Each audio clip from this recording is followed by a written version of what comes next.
What is honest? Well, first, to be impartial, to not believe that you are the smartest. Let me tell you, you are the dumbest. All of us. We all are.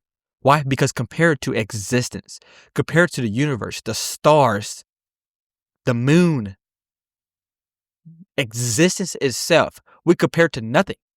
We know nothing. We're not even on the scale of knowledge. And to have a little ego that we know something because we read a book is foolish. Let me help you here. Live a life where you I know nothing, but I know something. In the essence of reality, I know nothing, but I do know a little something.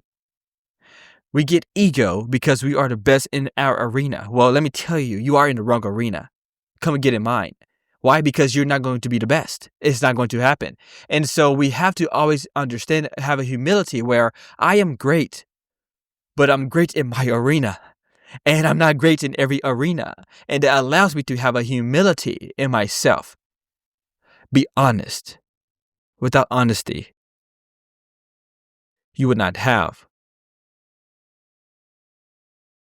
an ability to sustain success. I created the execution playbook for leaders and high performers to hit bigger goals faster with less wasted effort. Now let's get into the show. Welcome back, friends and family.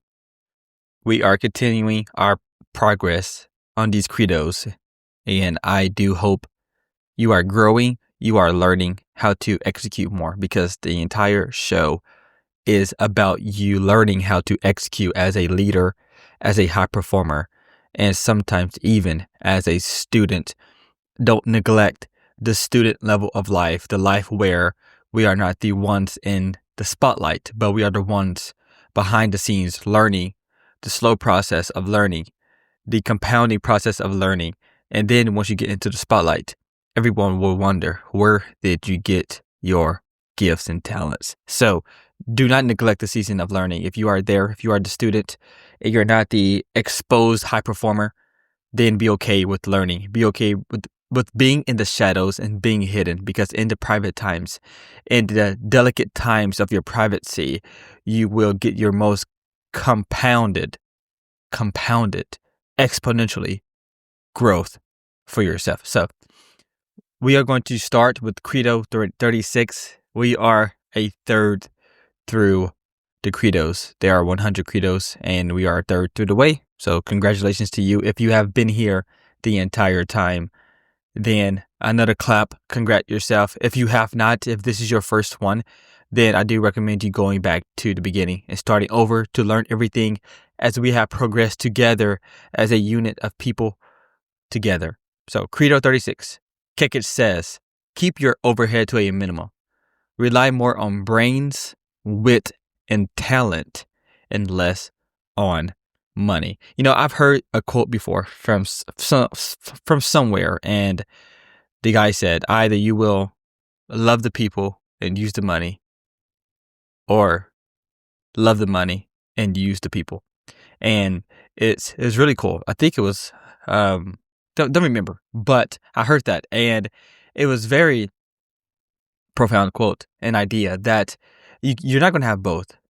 You're not going to have both ideologies. And first thing for this is, don't lie to yourself. Don't be the person that sits here and stands there and say, well, I do love my people and I do love my money. Well, no, you either love one. You don't serve both masters. Either you steward your people more or you steward your money more. Which element do you view as a more priceless resource? Which element do you look at as your more holy investment? What do I mean? Well, if you invest into your people, they will bring you results. And if you also invest your money, your capital, you will also get results. You get results from both parties. So both parties are not bad. Actually, they're both very good. But both can't be number one. Both can be. You have to value one over the other and be very honest with that. I think the largest thing today, when you have leaders that perpetually lie to themselves about the reality of what is happening in their lives. We had a previous credo where Kekich says, people have convenient rationalizations to deter them from the truth.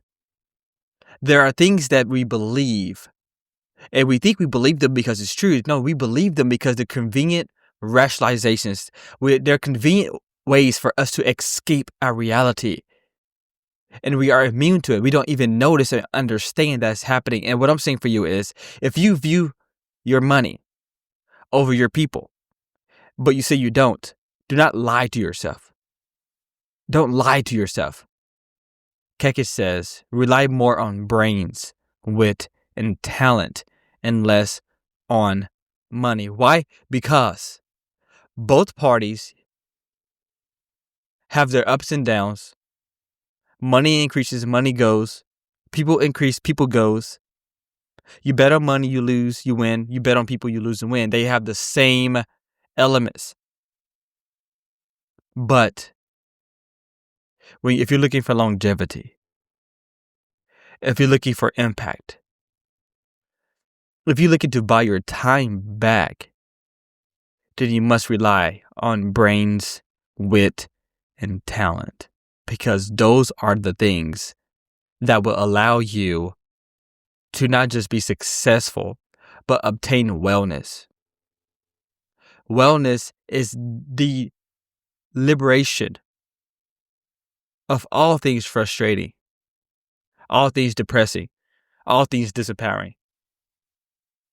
Allow creativity to outperform capital. If you have capital, but no creativity, you are drying up your well. Why? Because both parties do produce. Capital and creativity produce. But creativity produces a multiplication effect more than capital does. Having capital will work for itself, but having creativity will create exponential growth. What do I mean? So when you have an environment of people, their brains, who they are, is of creativity, of novelty, then these people will inherit exponential growth into your company, your organization. Why? Because they are not doing things the complementary way of everyone else, but they are creating new paths, constantly refining new things to be efficient and to increase results. Your money doesn't do that. Yes, your money stacks, but not as exponential as creativity.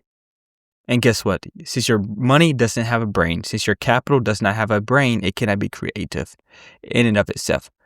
So you must allow creativity to outperform capital.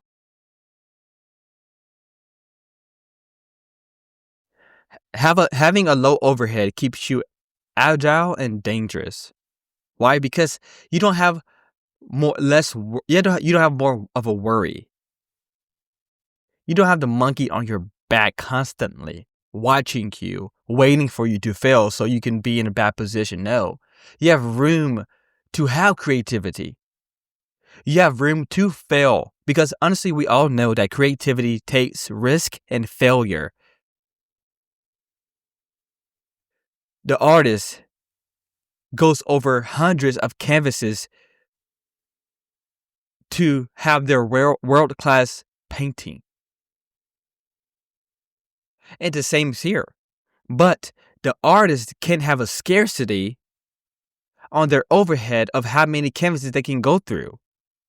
So the goal is to keep your overhead low and allow your capital, your resources to expand. which allows you to have creativity and novelty, where the element of risk is welcomed so you can discover new pathways of being efficient, of getting things done and hitting your goals. These are important for efficiency. Now, if you're in a position where you don't understand the game and it isn't time for you to be efficient, then this may not be as important for you yet, but maybe in the future, hopefully. I hope in your future you can grow and hit your goals because now you make enough money and you have enough people on your team where your goals requires creativity other than capital, and it's time for you to learn these things. So in the future, come back to this episode, of course. Credo 37. Kekich says, business is the highest evolution of consciousness and morality. The essence of business are honesty, effort, responsibility, integration, creativity, objectivity, long-range planning, intensity, effectiveness, discipline, thought, and control. Business is life on all levels at all times. What is he saying here? Kekich is saying business, organizational success has principles of life that performs on one of the highest barometers of evolution. The same principles that exist in the natural world of the universe exist in business. And the alignment that you must have for the earth to exist is the same alignment you must have for your business to exist. So he's saying, understand this. The essence of business is honesty, effort, responsibility, integration, creativity, objectivity, long-range planning, intensity, effectiveness, discipline, thought, and control. So honesty, we'll hit these through. Honesty, what is that one? He's saying, you being honest, you not cutting corners, you being authentic is the essence of your business. What is honesty? It's your ability to be honorable with your practice. What is honorable? Having integrity and doing what you're supposed to do. What are you supposed to do? When are you supposed to do it? How are you supposed to do it? And where are you supposed to do it at? Okay? Not cutting those corners short to meet a goal, but you are honoring those values in your business. And if you do not honor those values, you will reap a result that doesn't breed you success. You will. What is that? Because in the essence of energy, if you are cutting a corner, you are trying to take a shortcut, and it's a honorable shortcut, like what you're taking out cannot be taken out. It's a valuable pillar. You will reap results. Eventually, the bridge will fall if you remove the pillar. You cannot. And honesty is one of those pillars. Is because, hey, I will do these honorably. And whenever I do not, my time is ticking now. I have started the stopwatch for my doom to come into my present. Why? Because in the realm of energy, nothing is eradicated, but only moved. So if you're not being honest in what you're doing, you're not skipping, you're only moving your destruction to a different time. And it's always going to be worse. Effort. One of the essence of business is effort. We all know this. This is simple, short effort. Don't be lazy. Why? Because in business, you have to swim up the stream, push the goal when it doesn't seem right, when no one is agreeing with you. Yet you have to have effort. Laziness, the disease of laziness cannot exist. Cannot. Or you will fail. Period. Responsibility. You cannot abdicate this. you must have responsibility. Rather, if you done it or someone else done it, it doesn't matter. If you taking care of your responsibility, your due diligence is dependent on your goal, and so you do it without thought. You do it without second question. You don't question it. You don't have time to procrastinate the idea of, is this my responsibility or not? You do what you have to do. Why am I saying this? Because there are people.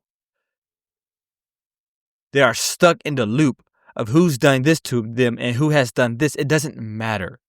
You are wasting energy on things that does not add up, contribute to who you want to become in your goals, in your business, and in your future. If it takes you, if you must conquer a goal, a task, but you didn't create the problem, it doesn't matter. Why? Because this depends on you getting to your future self. So it doesn't matter who done it. You got to get through it anyway to get there. If a tornado comes and blasts my house, I didn't do it. I didn't create it. I didn't do anything about that. I can't control that. I'm sorry. If you think, well, you should have done. No, you can't do anything about that. I can't.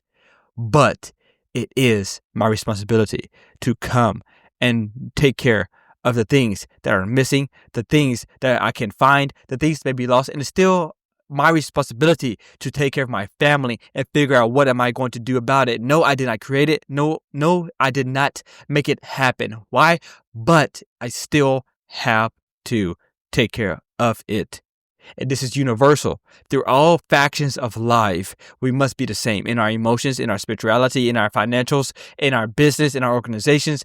Fam, every single thing that we do, we must understand that it doesn't matter about responsibility. All matters about the goal. And what do we do to get there? That's all. Who cares about your responsibility? Have vision. Integration. He says your ability to have integration is the essence of business. Your ability to integrate, to have novelty, to have things, the stepping stools, the patterns that needs to be there, the pillars in your business are important. Understand this. Understand the key concepts that allows you to exist, your values. What are these things that you cannot negate? What are them? Creativity, your ability to have more novelty, to think outside the box, to say, hey, I can go under the gate, over the gate, around the gate, through the gate. It doesn't matter. There are multiple ways for me to analyze this and think about how can I move forward. Don't have anti-fragility. Don't have a mindset that is closed-minded. Have creativity. Objectivity. Being open to new ideas. Don't allow your persona, your subjective belief, to be projected onto things that doesn't even matter. Be quiet. Shut up and listen to the people around you, because if you have great people around you in your business, in your company, in your circle, on your team, they should be worth listening to. And if you're the only one worth listening to, then you are a leader of low performance. Let's keep going. Long range planning. Have vision. Plan for the long game. Don't plan for the short game. Plan for the long game. Okay? Diamonds takes many, many years to become diamonds.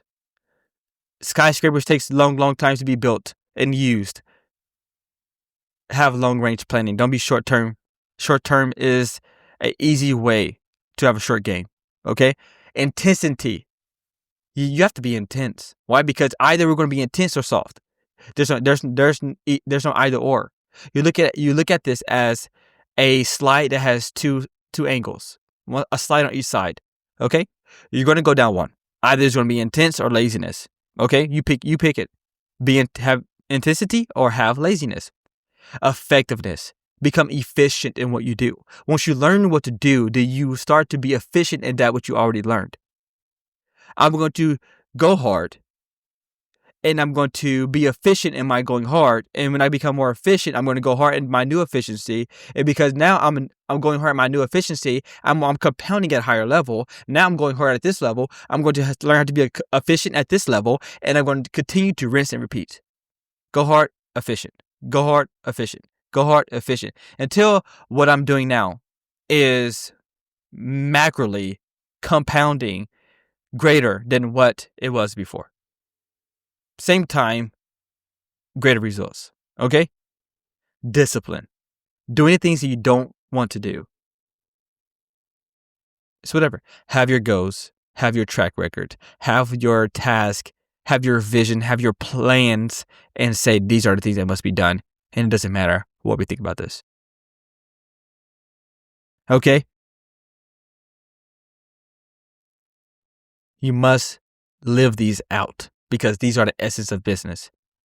And this will determine your ability to be successful. I believe the statistic is 90% of businesses fail within their first year. Fail. Why? Because they forget that the same principles that allow the universe to exist has to be the same ones we allow for our businesses and our organizations to exist. Credo 38. Credo 38. I hope you're excited. These are very profound credos. Keke says, that which is most satisfying is that which is earned. Anything received free of charge is seldom valued. You can't get something from nothing. The price is too high.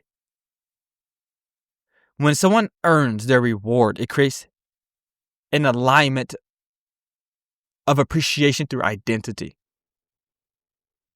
When you pay your dues and you really paid your price and you understand the gratitude of something, it doesn't create a boastful, an egotist mindset. What it creates is a mindset of gratitude that appreciates a thing, but it also has, hey, I deserve this thing.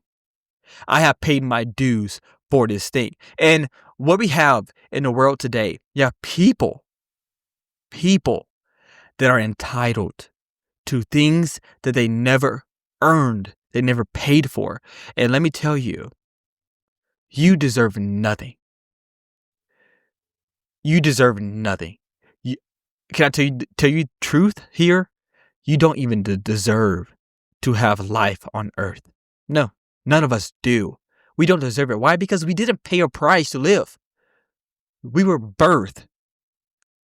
It was given to us. Existence was given to us. Yeah, are we working while we're alive? Yes, but to come into earth, there was no previous payment. And so lose your entitlement. Why? Because entitlement is a disease that's far worse than COVID. You think COVID was real? Shut up. It wasn't. COVID was a joke compared to what's happening. And we have misconstrued the importance of the internal diseases that's happening. Not physically internalizations, but emotionally and spiritually diseases we have on earth today. Lose it. Understand that if you have not worked for it, if you had not have paid your dues according to the price that needs to be paid, then lose your entitlement because you are doing more damage than you are doing good. The struggle is what makes us appreciate a thing. The struggle. You know what the love of a child comes from? It's a godly thing, but it's the struggle, the birthing, the raising up, the bad times we got to go through, the work we got to put in, the stock we have to put in, the investment we have to put in for a person. Makes it satisfying. When we see great things happen by the child, by the son, by the daughter, and we struggle to get here, but now we see fruit. The appreciation is 10x'd. And the same is for you and your identity, in your business.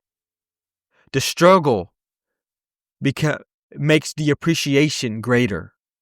So don't negate it. Allow it. Have vision, have focus, and whatever the price is to be paid, you pay the dues according to your vision. Free things will cost the most. Why? Because they abdicate your ability to go through formation. You didn't have to grow in heart. You didn't have to grow as a person to obtain a thing. And now you believe that at this level you deserve a thing, but you don't. You don't. It was given to you. It was allowed for you to happen. And what happens if we allow ourselves to be fooled? We will lose the bar. We will lose it. If I am bench pressing and I have a spotter that's doing the weight for me, but I have, in an ignorant way, believed that it is me doing the weight, and I believe the gift of him, the help, and I get entitlement from that. Well, once he leaves, I will be fooled. Why? Because the pressure is now on. Because I never paid the cost to actually form my muscle. I never had true muscle to resist the pressure, the weight, to sustain the pressure, to hold the weight, the cost of performance.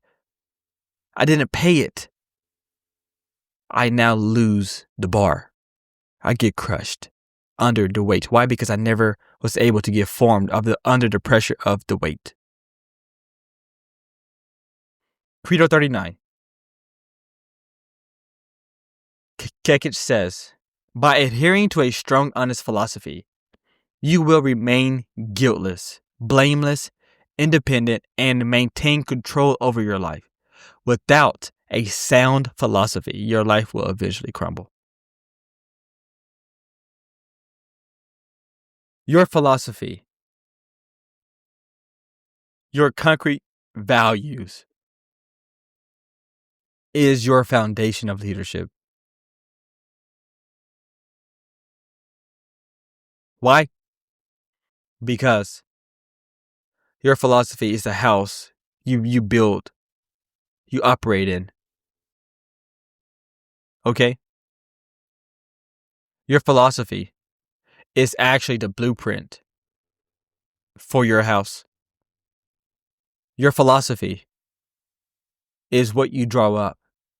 And everything that exists, the life that will happen after that, all comes from that. Your preconceived notions about the world, about life, about existence will be the foundation of your leadership.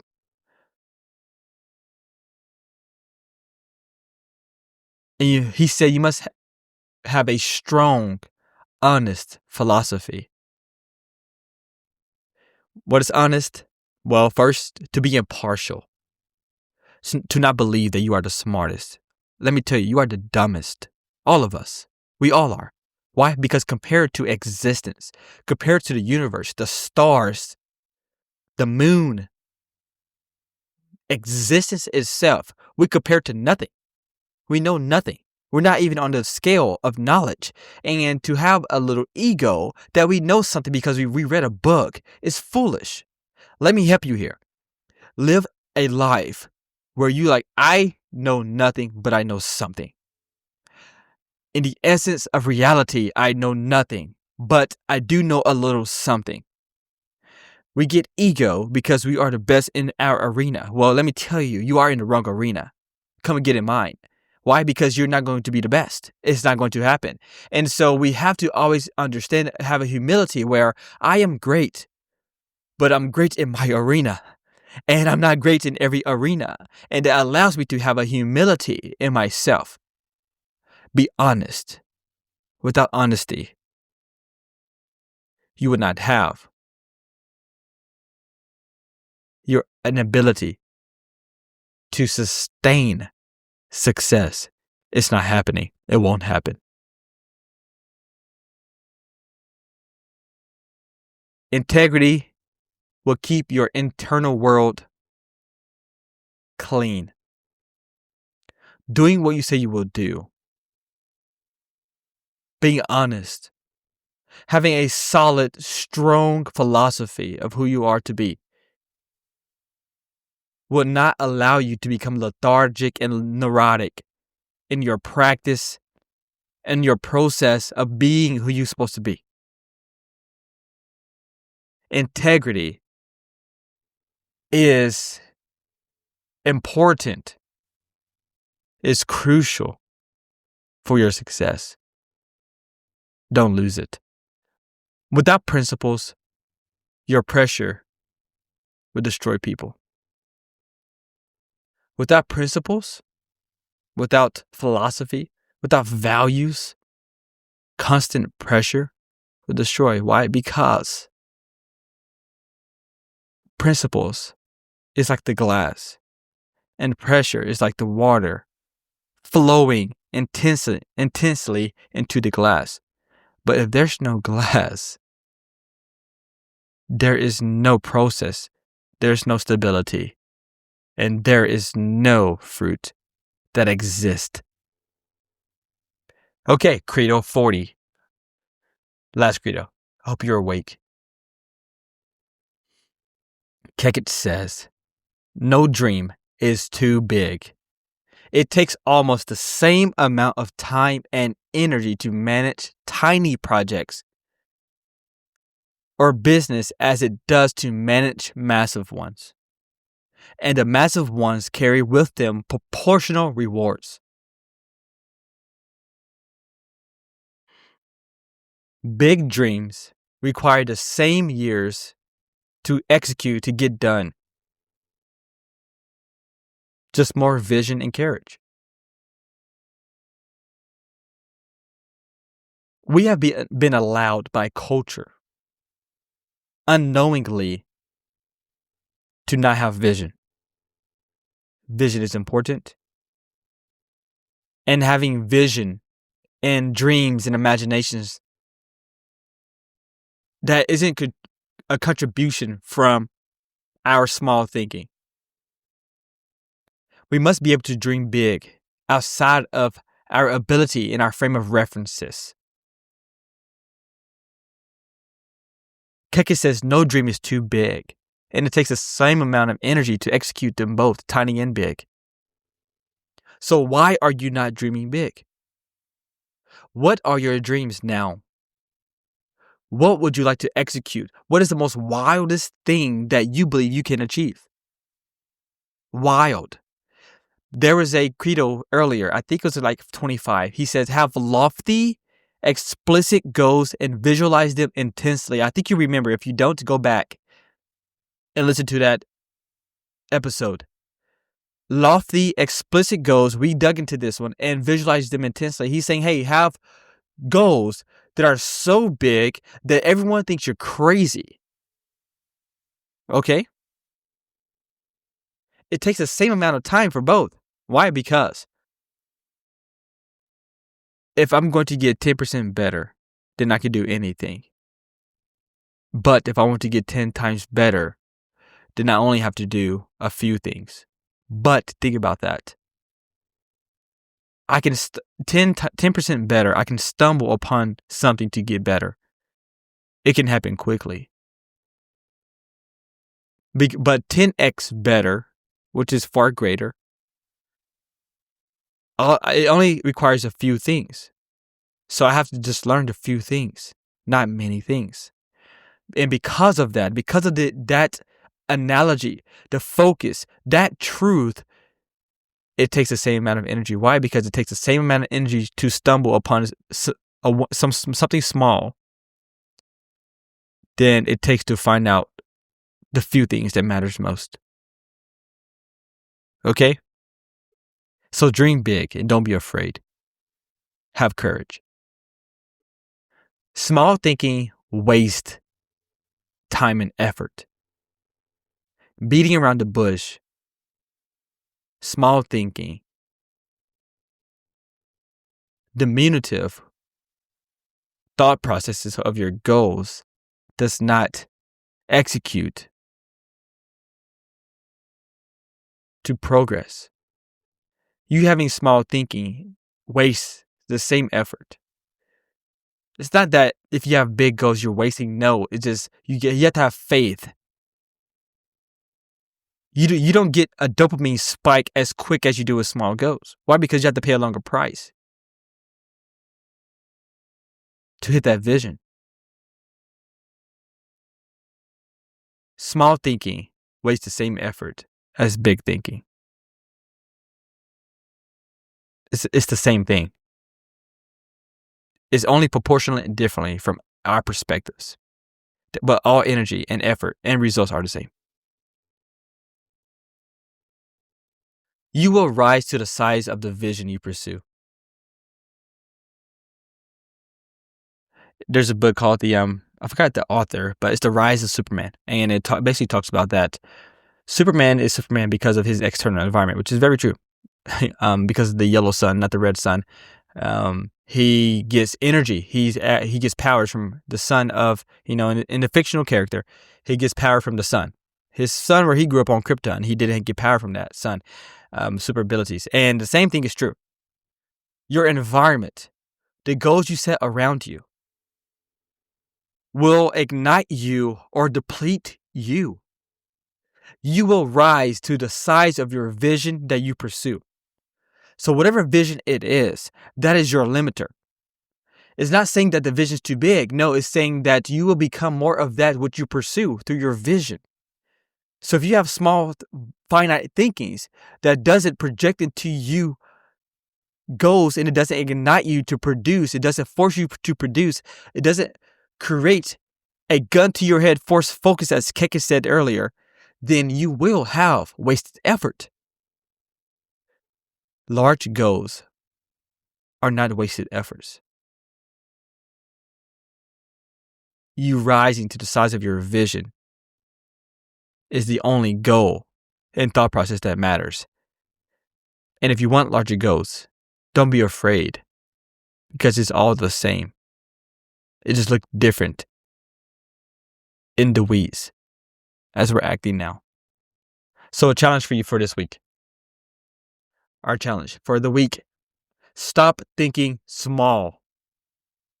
Sit down, relax. Yes, you high performer. If you are, then relax. Learn how to have profound actions. And we will get into that eventually. And learn how to think big. Why do people think small? Because they are distracted on the hamster wheel. And all they know is the hamster wheel. That's all they know. But only if the hamster knew that he could get off the wheel and run a different route, he would have a greater effect. Okay? So identify one area in your life where you have been limiting your vision.